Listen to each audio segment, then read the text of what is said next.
नमस्कार। न्याय धर्म सभा के इस रविवारी फेसबुक लाइव कार्यक्रम में आप सभी का बहुत बहुत स्वागत है। एनडीएस का ये लाइव कार्यक्रम अत्यंत महत्वपूर्ण है क्योंकि इसके माध्यम से आप सभी देखने सुनने वालों को अपने प्रश्न स्वयं आदरणीय गुरुदेव के समक्ष रखने का अवसर प्राप्त होता है।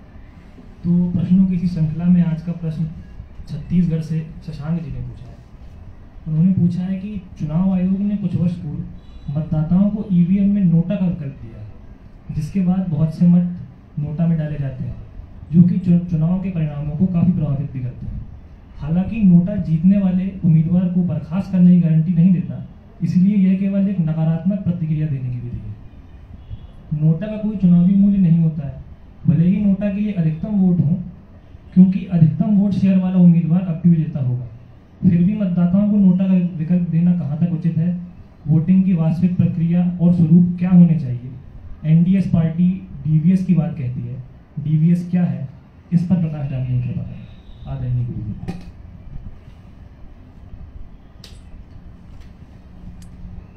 लोकतंत्र में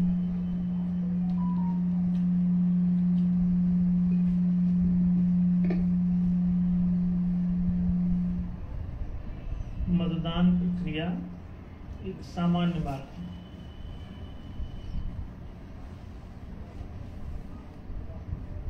उसमें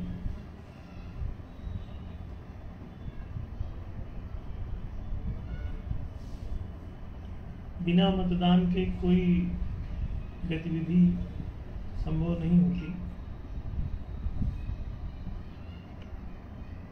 तो मतदान एक अभिन्न हिस्सा है। दिक्कत ये है कि मतदान अभी जिस प्रकार से प्रभावित किया जाता है उसमें तात्कालिक रूप से लोगों के मानसिक या उनकी मनोवृत्तियों को, उनकी बौद्धिक क्षमता को जिस तरह से लोग प्रभावित करते हैं और उसको त्वरित रूप में प्रभावित करके और जनमत का निर्माण करते हैं।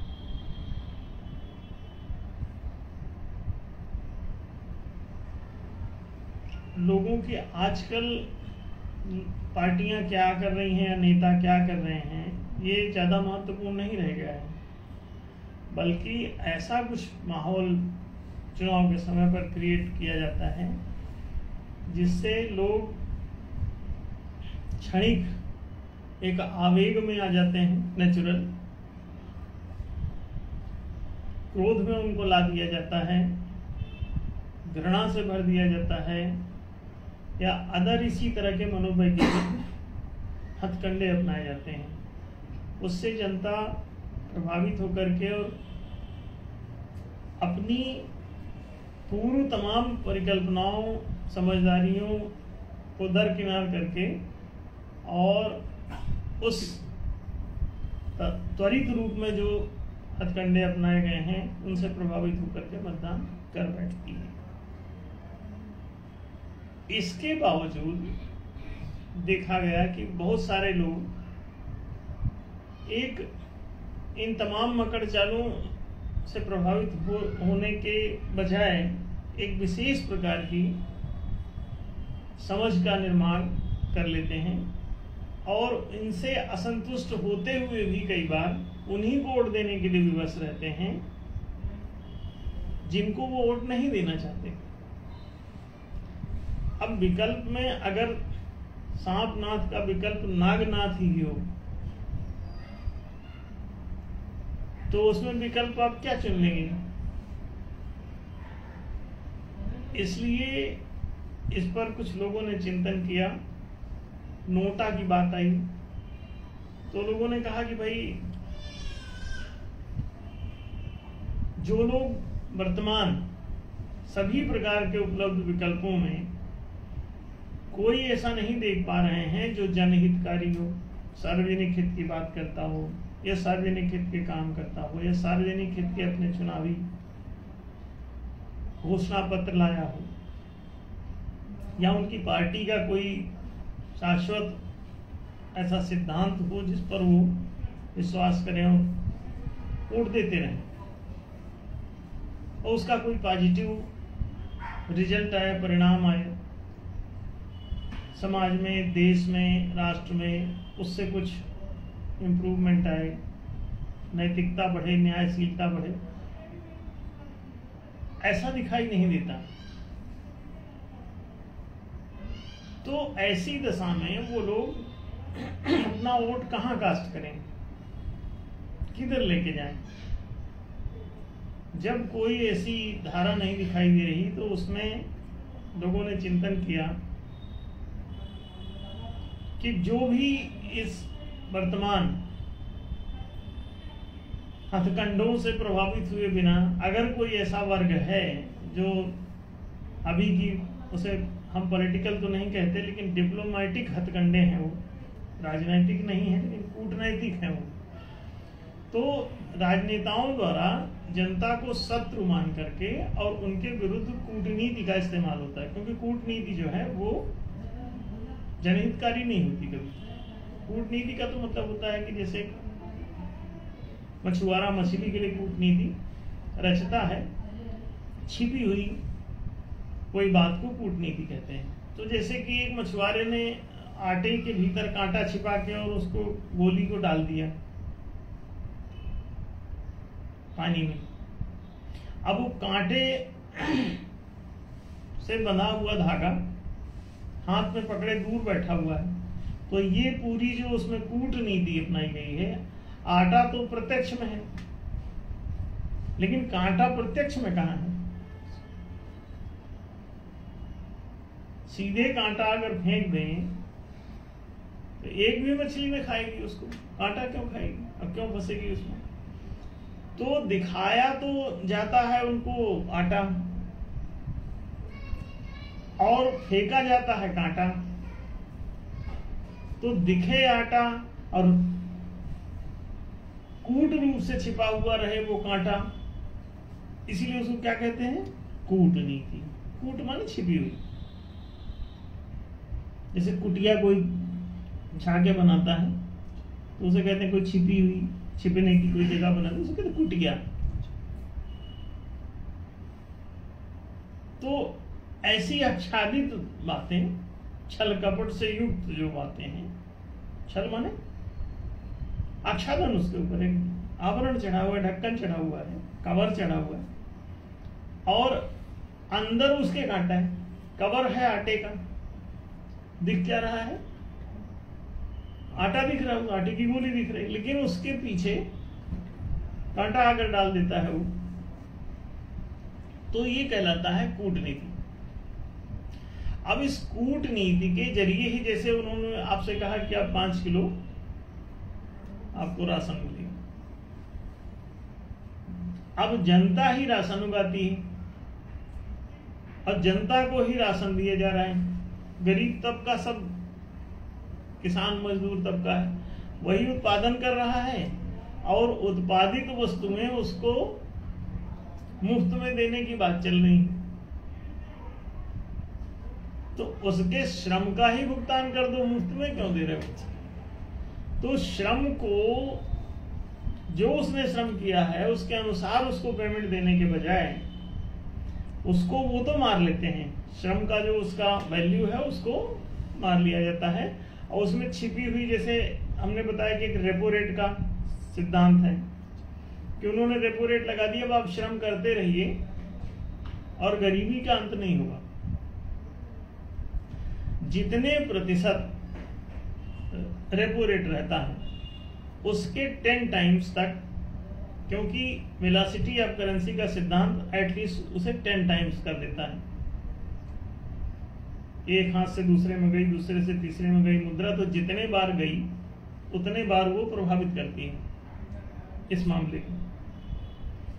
तो एटलीस्ट 10 बार तो एक मुद्रा किसी विशेष समयावधि में चल जाती है, तो उसे कहते हैं मुद्रा की चलन गति। तो ये 10 टाइम्स चूंकि प्रभावित कर देती है, तो अगर 1% किसी ने रेपो रेट लगाया तो मजदूरी की दर पे कितना असर पड़ता है? 10%। अगर किसी ने 5% रेपो रेट किसी कंट्री ने लगा रखा है तो कितना प्रभावित कर देगा? 50% तक। अगर किसी ने 8 साढ़े 8% लगा रखा है, जैसा कि भारत में अभी 6.5% है, लेकिन ये 8 साढ़े 8% तक भी गई है भारत में भी। पाकिस्तान में अभी 20% है। तो अब इस रहस्य से आप समझ लीजिए कि क्या होने वाला होगा वहां, और क्यों उनको रोटी बांटनी पड़ रही, आटा बांटना पड़ रहा है पाकिस्तान में।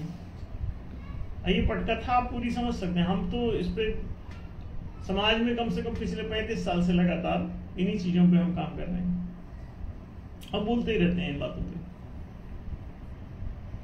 कोई समझे ना समझे, तब भी आप सही बातें रखते रहिए समाज में।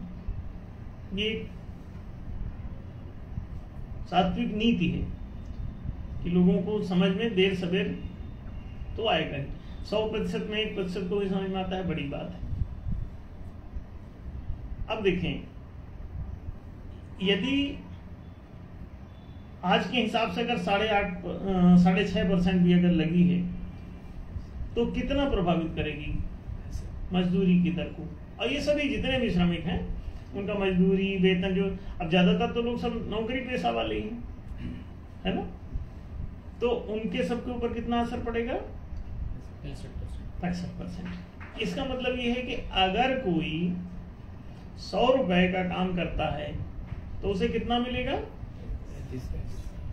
65 घटा के, क्योंकि 65 तो उड़ जाएगा उसका इस कूटनीतिक रेपो रेट के जरिए।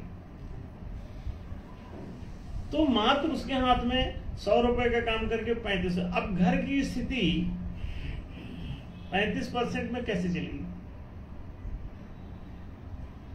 100 रुपए में 35 ही मिले। आप काम कर रहे हैं 100 रुपए को 35 रुपए आपको दिया गया, तो आप तो भूखों मरेंगे घर के अंदर।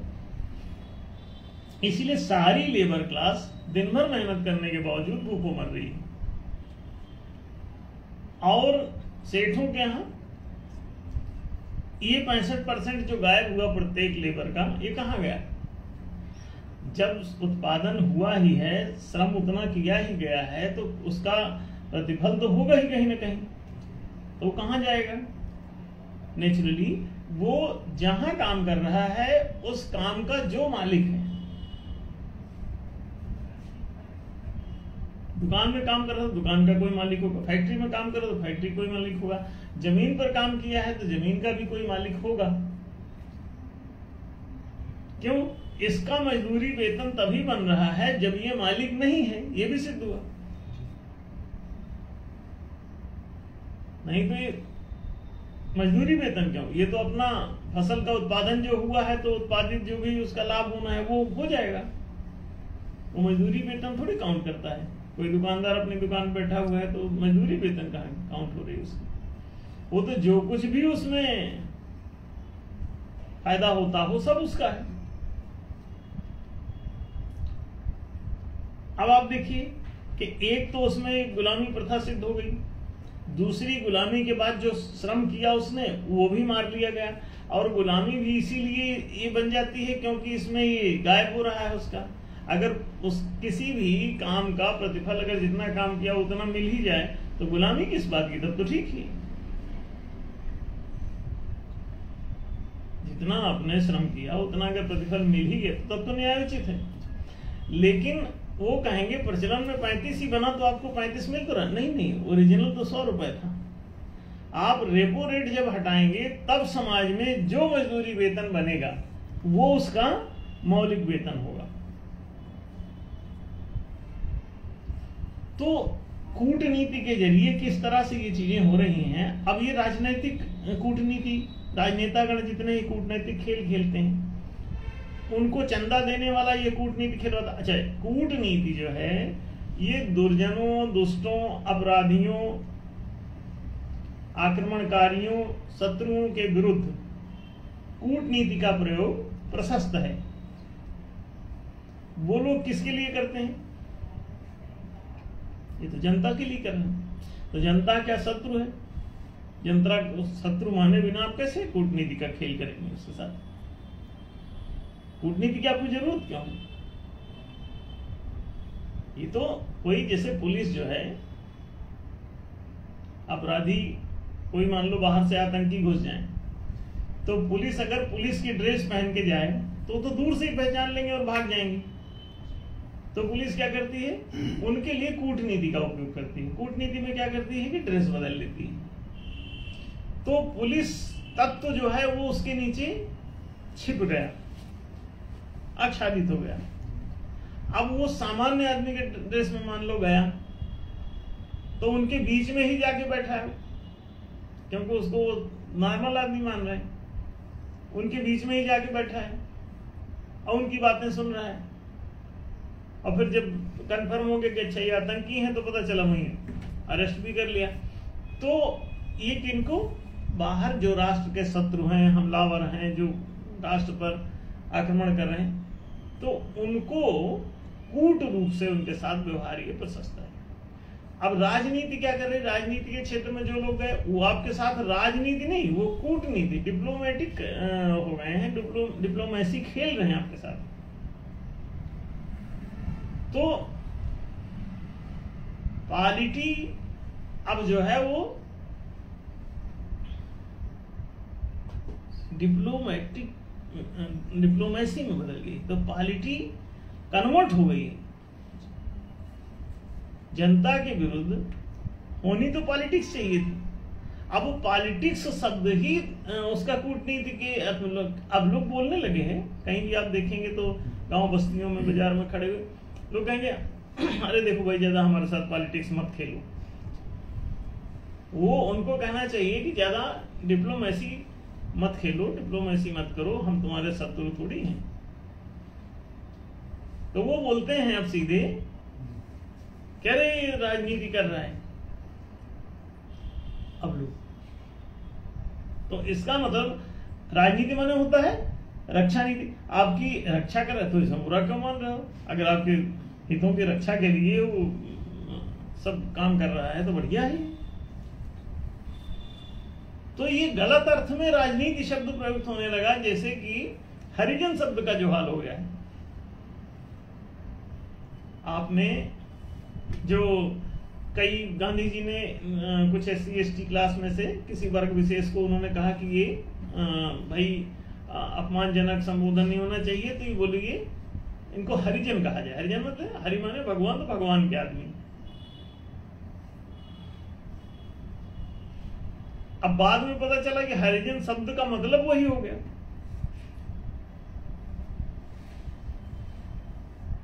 तो इस शब्द बदलने से थोड़ी कुछ हो जाएगा भैया, उनकी जिंदगी के अर्थ बदलो। जैसे अभी आपने देखा कि एक और कूटनीति खेली गई कि जो विकलांग वर्ग था उसके लिए उन्होंने दिव्यांग शब्द घोषित कर दिया कि उनके अंग जो है वो दिव्य हैं। क्या ये वास्तविक बात है? तो ये क्या है, डिप्लोमेसी है।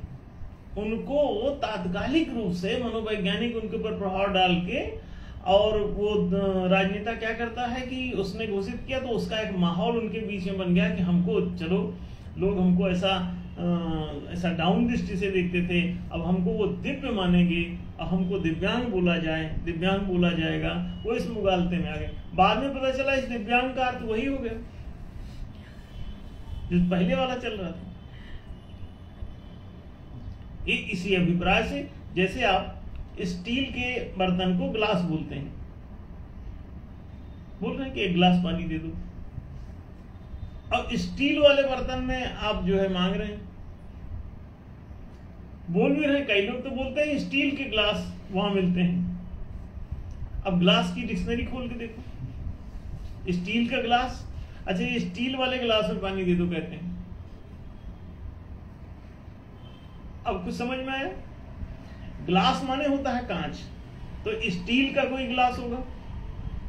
लेकिन अब ग्लास कहते कहते धीरे धीरे उस साइज विशेष के लिए वो सेट हो गया, चिपक गया उसके साथ। पुराने समय में आपने देखा होगा डाल्डा की, हाँ? तो डाल्डा एक कंपनी है, और डाल्डा माने कहीं देसी है कि डाल्डा देसी घी, तो समझ जाते हैं क्या मतलब है। और डाल्डा किसी ने बोल दिया तो समझ जाते हैं। अब चाहे रथ कंपनी बेच रही हो, डाल्डा का नहीं है, लेकिन वो वाला घी, अब रथ वाला भी, तो कहते हैं डालडा, कहाँ में बना, बोले डालडा में बना। अब डालडा मांगते हैं और रथ वाला पकड़ाता है और खुशी खुशी लेके जाता है। तो वो डालडा का मतलब हो गया कि ये जो देसी घी नहीं होता वो डालडा होता है, इस अर्थ में वो चल पड़ा। तो किसी चीज के साथ कोई भी लेबल चिपक जाता है। डिप्लोमेसी इसी तरह के खेल करती है कि आपको क्षणिक रूप से थोड़ा सा ऐसे प्रसन्नता देते हैं, अब वो वही हो जाता है। राजनीति ने कहा इनको हरिजन कहा जाए, अरे हरिजन, अरे बोलिए हरिजन बस्ती है, उधर से न जाओ। तो अब हरिजन शब्द का मतलब उस सेंस में चलने लगेगा कि मलिन बस्ती है कोई, तो बोले अच्छा ये हरिजनों के, अरे तो उस बस्ती को ही साफ कर दो भाई, उनको तुम हरिजन, उनके नाम बदलने से उनका उत्थान हो जाएगा क्या? मान लो एक गरीब आदमी है, उसको बोले तुम्हारा नाम अमीर चंद बोलेंगे आज से, वो तो गरीब गरीब बोला करते थे उसको, तो कहीं नहीं तुम्हारा अब आज से तुम अमीर चंद।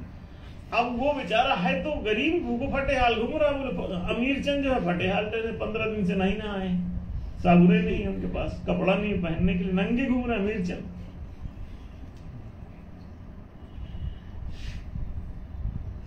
नहीं, तो ये क्या करती है, राजनीति जो है अपनी ही प्रजा के साथ छल कपट करती है और इस तरह के फालतू उनको मानसिक रूप से थोड़ी देर के लिए संतुष्ट करके वोट का ग्राउंड बना लेती है। तो नोटा कितना जरूरी है?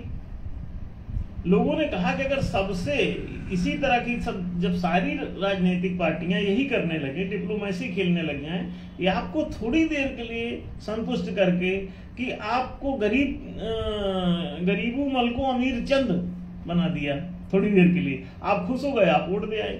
अब बाद में 10 साल बाद भी आप पता चला आप गरीबू मल ही, अब गरीबू मल ही रह गए और 10 साल से आप वोट दे रहे किस बात के? अमीर चंद के। क्या आप इस मुगालते में वोट दे रहे हैं कि आप अमीर चंद हो चुके हैं? नहीं, उनके अंगों को दिव्य बनाने में मदद करो, उनको प्रॉपर चिकित्सा, प्रॉपर रखरखाव, और नहीं हो सकता तो आश्रय योजना की व्यवस्था दो, जहां उनको रहना जीना, जहां वो तिरस्कार उनका ना हो समाज में, वो एक अच्छा जीवन पाए। उनका नामकरण मात्र चेंज कर देने से, गरीबू मल का नामकरण आपने कर दिया कि अब ये अमीर चंद होंगे, अब वो 10 साल तक इस मुगालते में रह सकते हैं कि हम अमीर चंद हैं। भैया घर में खाना है नहीं तुम्हारे, तुम अमीर चंद किस बात के? न खाना, न कपड़ा, न रहना, न सर पे छत, न गिरा में कौड़ी, हाँ?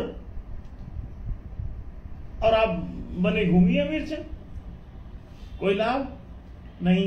गरीबी हटाओ का नारा कब दिया था? 69 में। अभी क्या चल रहा है? आज भी लोग वही गरीबी की लाइन में, अधिकांश जनसंख्या उसी में खड़ी है। तो नारा देने से क्या हो? गरीबी हटाओ, ये नारा क्यों दे रहे हो? अरे हटा दो। हटाने का फार्मूला क्या है? रेपो रेट हटा दो, एक भी गरीब पकड़ा जाए तो सारी जवाबदारी हमारी। हम तो खुले हम बोल रहे हैं और लोगों से भी अपील करते हैं कि जो लोग चाहते हैं कि हिंदुस्तान न गरीब रहे, न बेरोजगार रहे, न निर्धन रहे, न दरिद्र रहे, न भूखों मरे, न भिखमंगा रहे, तो एक ही तरीका है, रेपो रेट हटा दो। और दुनिया में जितने राष्ट्र विकसित हुए हैं आर्थिक रूप से, सबको रेपो रेट हटाना पड़ा है। और जो नहीं विकसित हुए हैं उनका रेपो रेट आज भी कायम है।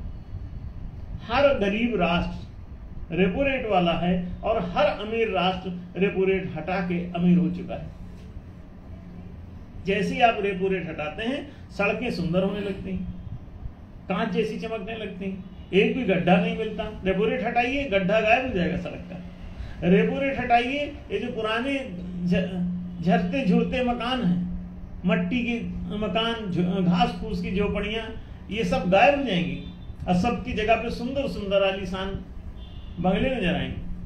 और आप हतप्रभ रह जाएंगे कि जिनको आप गरीबू मल बता रहे हैं, वो सारे गरीबू मल सबके सब अमीर चंद हो जाएंगे और नाम भी नहीं बदलना पड़ेगा।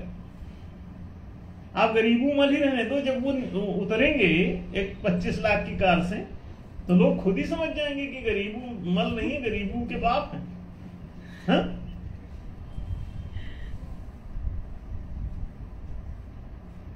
अमीर चंद कहने से नहीं होगा, रेपो रेट हटाना पड़ेगा। तो ये जो ब्लफिंग करते हैं इनसे लोग कैसे बचें? आप पूरी ब्लफिंग देखिए कितनी ज्यादा हो रही है, और इतना हमारे बोलने के बाद भी हम इतने वर्षों से बोल रहे हैं लगातार आरबीआई को, फिर वो रेपो रेट नहीं हटा रहे। इसलिए नोटा कि असंतुष्ट जो ग्रुप है वो किसको क्या करे, जिस भी नागनाथ को दिया, नागनाथ ने रेपो रेट और बढ़ा दिया। सांपनाथ को दिया, सांपनाथ ने कहा कि हम 0.25% और लो। फिर मगरमच्छनाथ को दिया, उन्होंने और बढ़ा दिया 1-2%। तो जिसको जिसको आप ये करते जा रहे हो वो तो वही कर रहे हैं। रेपो रेट हमेशा शून्य रहना चाहिए। रेपो रेट कोई चीज ही नहीं होता है, निरर्थक बात है। इस शब्द को ही हटा देना चाहिए। बस मौद्रिक लेन देन हो रहा है और आप जो भी लिक्विडिटी चाहते हैं वहां से ले लीजिए, लोन की जरूरत ही नहीं, तो इस रेट की क्या जरूरत है? और सरकार लोन देने वाली कौन होती है? लोन का क्या मतलब है सरकार को? सरकार खुद सूदखोरी कर रही, और सूदखोरी अनादिकाल से पाप घोषित, सनातन धर्म में भी पाप घोषित है। महाभारत में ब्याजखोरी को पाप घोषित किया गया है, वो गलत है, मनाही है उसकी। और कुरान शरीफ चिल्ला रही। महाभारत तो जाने कितने हजार साल पुराना है, कुरान शरीफ 1500 साल पुरानी, 1400 1450 साल। तो वो ही बोल रहे। इस्लाम ने तो इसे खारिज किया। आज भी किसी इस्लामिक से पूछ के देख लीजिए कि ब्याज हराम, क्यों? ये पाप है। सनातन धर्म इसे पाप मानता है। ब्याज एक धोखा मानता है। ये छल कपट, धोखा और कूटनैतिक दांवपेच है। जनता का धन हरण करने के लिए इनको गरीब बनाए, और धन हरण करना ही उद्देश्य नहीं, इनको सदा गरीब और गुलाम और भूखमरा बनाए रखने के लिए ये षड्यंत्र रचा जाता है, ताकि ये मुट्ठी में कब्जे में रहें। बस उनके बंगले के समानांतर अगर आपका बंगला बन गया तो वो सोचते हैं फिर हमारी क्या इज्जत, ये आके गिड़गिड़ाएंगे कैसे?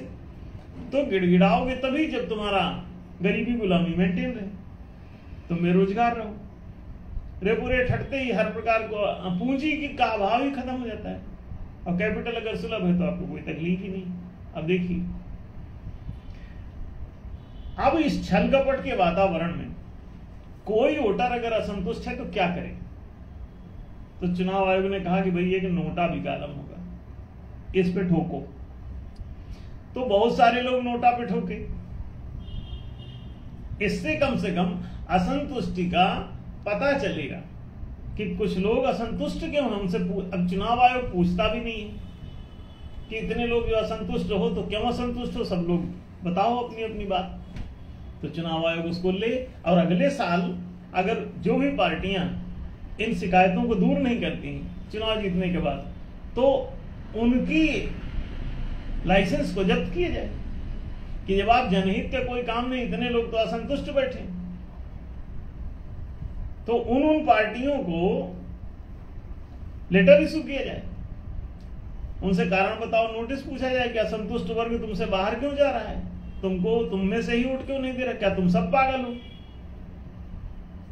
तो वो अपनी सफाई नहीं, जनता अपनी असंतुष्टि का जनता का कारण पूछा जाए। अब अगर वो असंतुष्ट हैं तो उनकी पहले संतुष्टि सुनिश्चित की जाए, क्योंकि मालिक जनता है लोकतंत्र में। तो मालिक असंतुष्ट है तो ये गुलाम अपने को सेवक बता रहे हैं, और सेवा इनकी जानलेवा सिद्ध हुई जा रही है, तो वो झूठे मालिक है। असंतुष्ट है अगर, तो आपकी सेवा का क्या मूल्य रहा? सब निरर्थक है। तो इसका मतलब है उनका सेवा उनकी फर्जी है, तो उनसे शोकाज नोटिस उनको दिया जाए, और उनको क्यों ना तुम्हारी पार्टी का रजिस्ट्रेशन पंजीयन क्यों ना समाप्त कर दिया जाए, पूछा जाए। ये पब्लिक असंतुष्ट तुमसे बाहर कैसे जा रही, किसी को वोट नहीं दे रही। तो नोटा में बहुत सारी वोटिंग होने लग गई।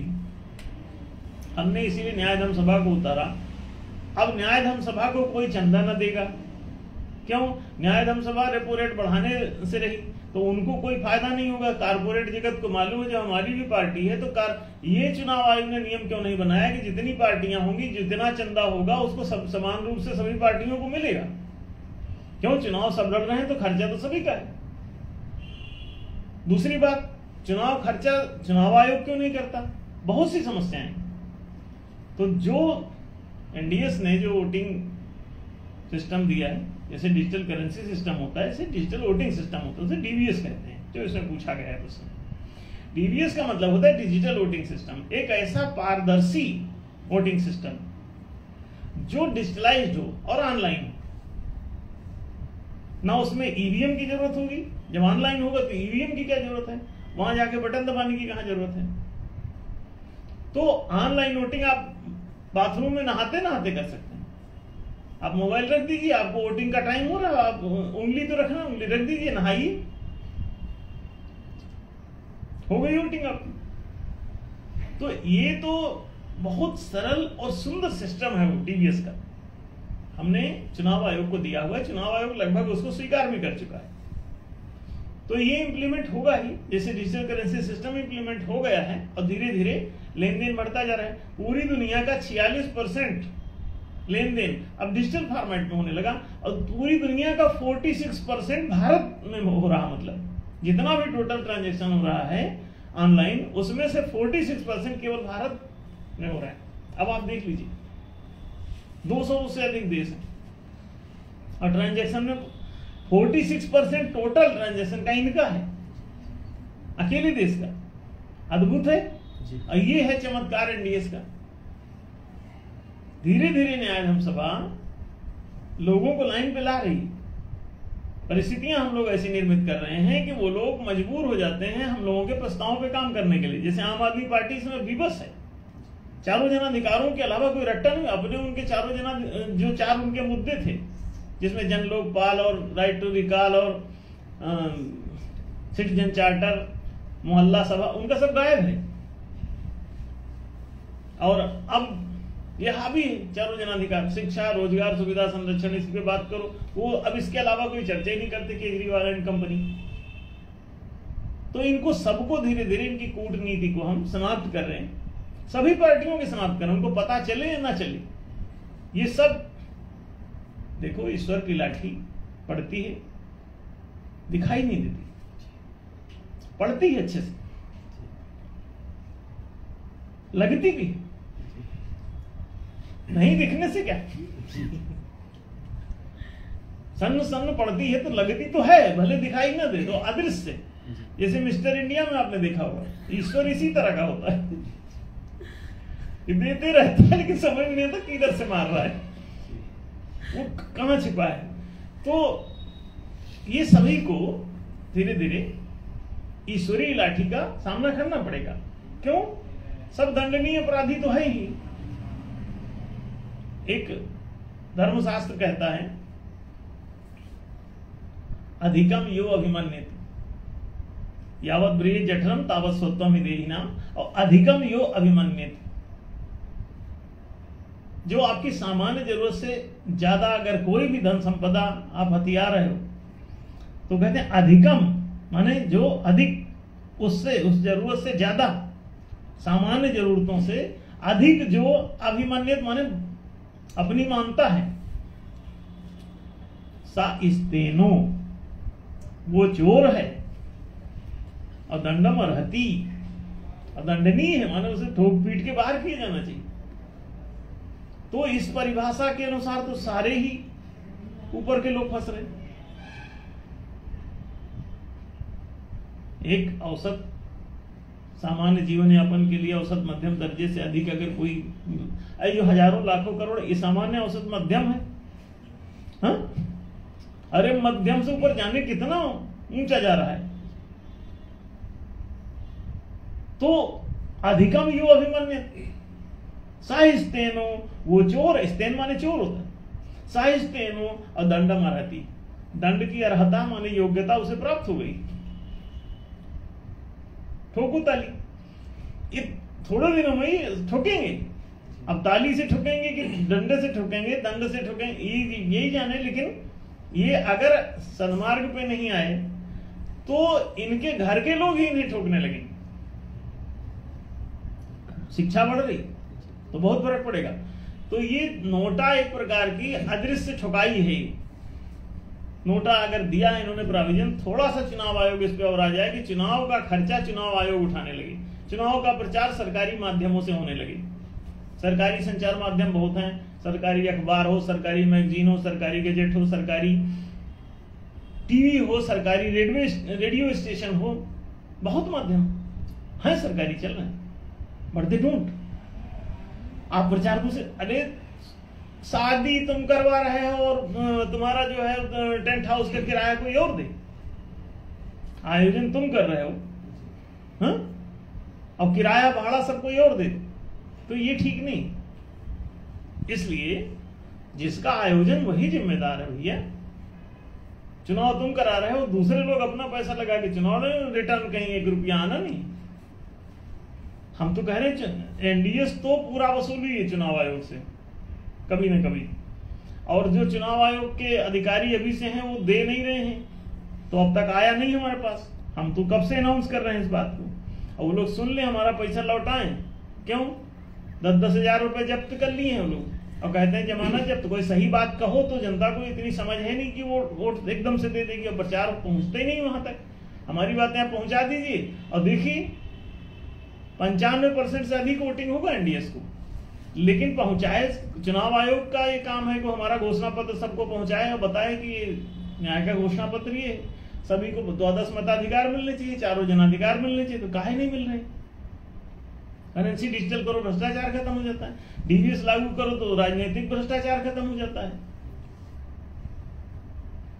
12 मताधिकार दे दो, राजनीतिक न्याय हो जाता है। 4 जनाधिकार दे दो, आर्थिक न्याय हो जाता है। तो ये सब न्याय तो संविधान में लिखे हैं, वही हम लोग कर भी रहे हैं, और इसके बावजूद जनता को भटकाए हुए हैं, वोटिंग नहीं आता। तो ये समझना पड़ेगा, ये जो गड़बड़ियां इसमें हैं ये सब दूर धीरे धीरे हो रही। और एनडीएस का पूछे कि क्या स्टैंड है, तो एनडीएस का तो इतना व्यापक स्टैंड है, तो आपको समझ में आया होगा कि नोटा की जगह बल्कि अब ऐसा होना चाहिए कि जो अगर नोटा में लोग ज्यादा देते हैं तो नोटा वाला जीत जाना चाहिए, और नोटा वाला जब जीत जाए तो चुनाव आयोग जनता से पूछे कि कौन सा आदमी नियुक्त करना है, तुम ही लोग मनोनीत कर लो जिसको चाहो। तो जनता जो है अपनी तरफ से खुद ही मांग उठाए कि अब ये फिर कौन वहां पे काम करेगा, और चुनाव आयोग की सहायता से उस नोटा वाले पद पर किसी को नियुक्त किया जाए स्पेशली, और पढ़ा लिखा आईएएस टाइप का या कोई विशेष आदमी वहां ले जाया जाए जो जनता की मांगों पर खरा उतरे, नोटा वालों की, कि ये नोटा वाले ही देंगे कि इस पे काम करोगे तो तुम हमारी तरफ से जाओ। तो ये सब चुनाव आयोग को थोड़ा स्वीकार करना पड़ेगा। बात आपको स्पष्ट हुई होगी।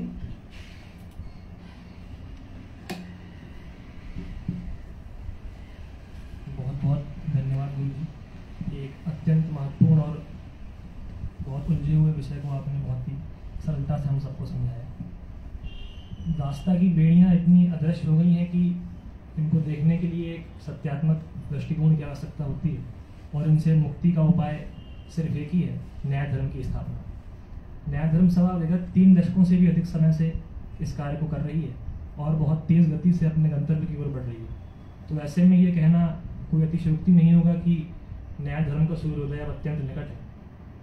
आप सब भी न्याय स्थापना के इस महान कार्य में सहभागी हों।